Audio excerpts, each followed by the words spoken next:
museli tady vejít druhý video během 2 dnů, takže máte další video. Včera vyšlo taky video a jo, posledně včera jsem do toho dělal tolik života, jako dneska do toho dám života. Jo. Že se 2krát mi kamarádka říkala, zdravím tě. Kámo, to je hrozně přehypovaný. Já jsem mluvil takhle rychle, jinak mi nikdo nebude rozumět. Ale asi 2krát nebo 3krát mi kamarádka říkala, že do toho mám dát trochu víc života, tak tenhle je ten život, ne? Já mám ti život, ne?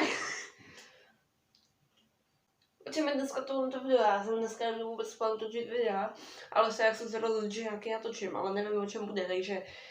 Autistická chvilka s Vejdem.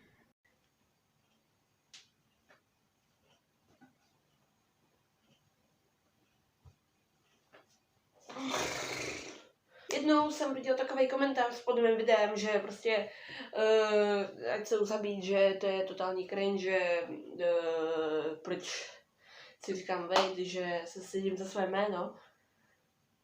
What the fuck? Ty si jako, nevím, jestli teďko na tohle to koukáš, jo? Myslíš jako, že Buckstrix se taky jmenuje Buckstrix?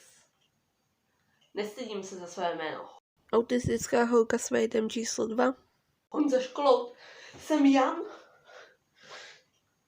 Jo, ale prostě nestydím se za svoje jméno.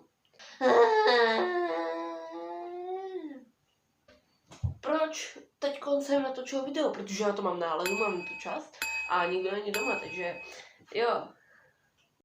Další autistická chvilka s Vejdem.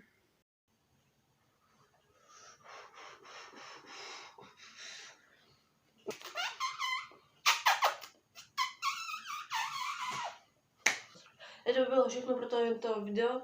Nezapomeňte dát like, odběr, zvoneček. Můžete zanechat komentář. Takže jo.